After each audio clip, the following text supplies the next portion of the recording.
Hi again, everybody, and welcome to this week's exciting adventure right here on UTopia. You know, each week we bring you the most important news about the Utah environment and the many critters that depend upon conservation efforts for survival into the 21st century. This week we travel to the southern border of Utah, where we've documented the rescue of over 80 animals, dogs and cats, from an overpopulated shelter in need of relief. Here's Patricia Matson with that story.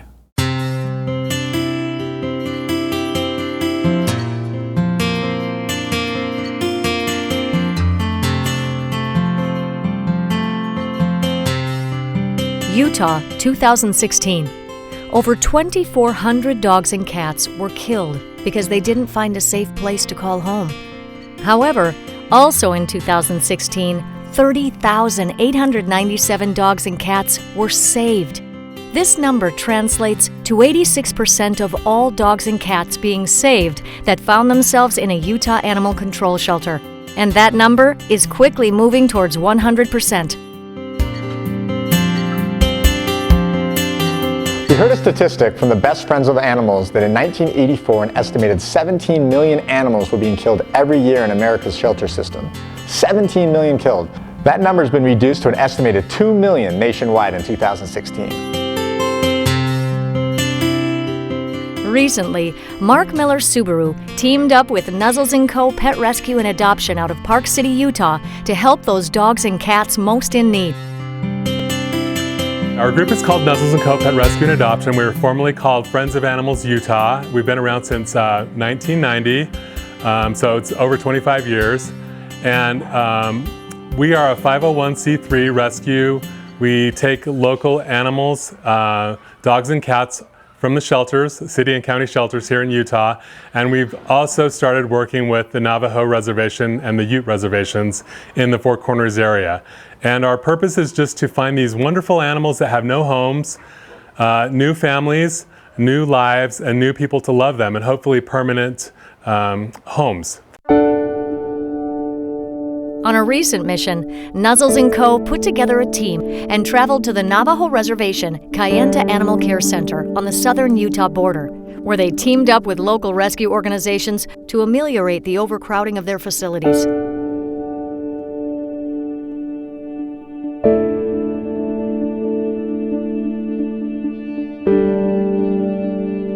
Well, I'm full-blooded Navajo, and so I'm passionate about the res dogs and the res cats because as a little kid I always saw these dogs and these cats that were pretty rough looking and pretty sad looking, and my heart just went out to them. And so once I got involved with animal rescue in 2002, I always thought we should do something for those poor animals. They always seemed really friendly on the inside, but you could just tell they were having a rough life.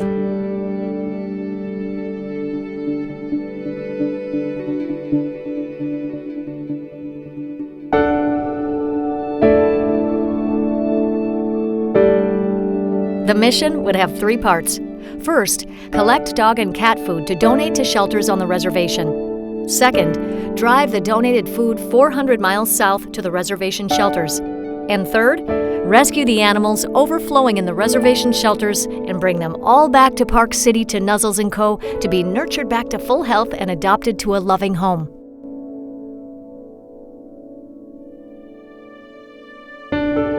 In the weeks leading up to the big event, we had customers and employees put together a big pet food donation, in which we got over 3,500 pounds of food in the 2 weeks that we were able to bring down to the Kayenta Reservation.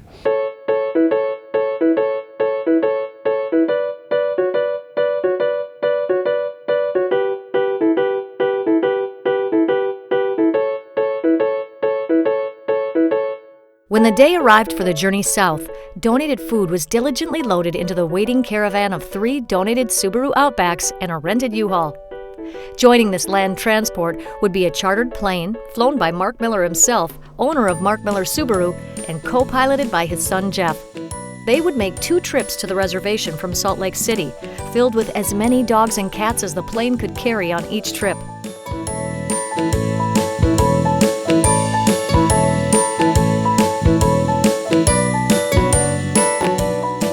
after the vehicles achieve maximum capacity, our team takes a photo to commemorate the beginning of a very long road trip.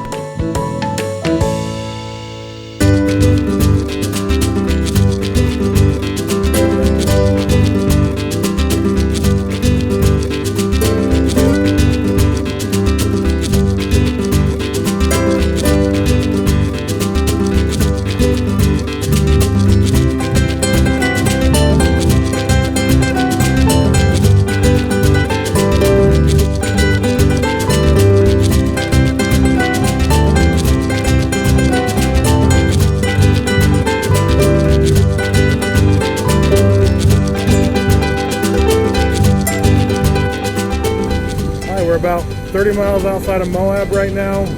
We're about halfway through our mission. Keep you updated as we go along. We're excited to get there.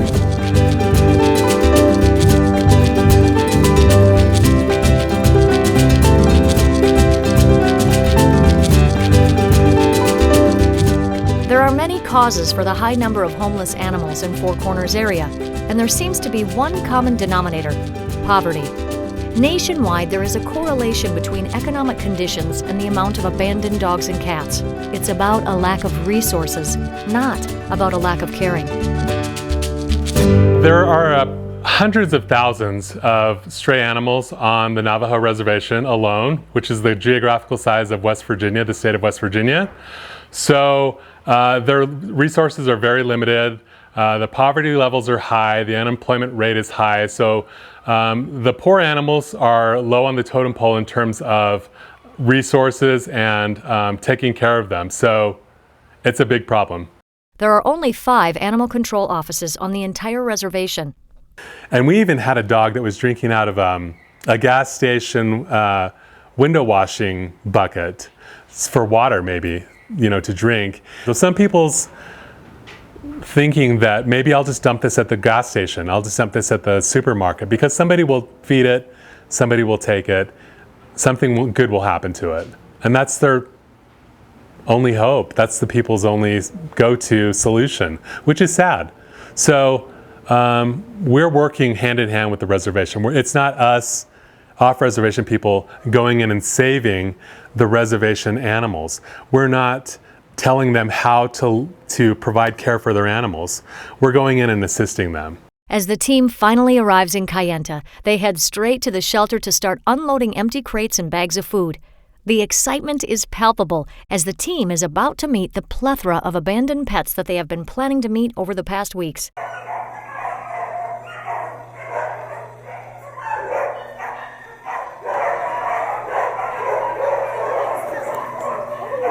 Entering the Kayenta Animal Rescue Shelter, desperate barks get louder.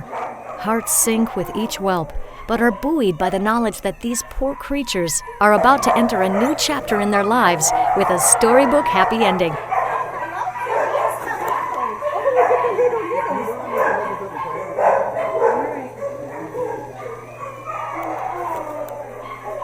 The hardest part at this point is for each volunteer and member of the production crew to fight the temptation to adopt every single puppy immediately.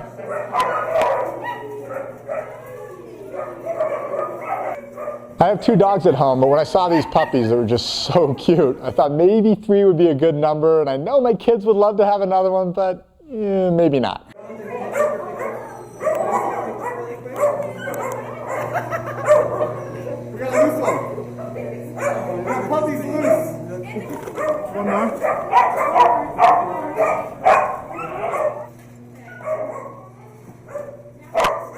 Special precaution was heeded using gloves to handle the animals and sterilizing crates between trips. And everyone was warned to watch for ticks, which proved abundant in the area.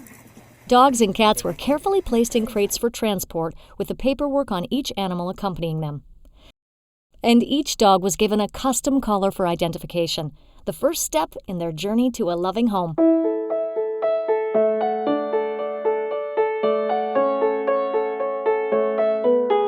Before we came down, we picked about 75 Subaru-themed names, and we're naming them as we pick them up and handle them. Wrangling some of these squirming pups was as difficult as herding cats, which was, actually the next step.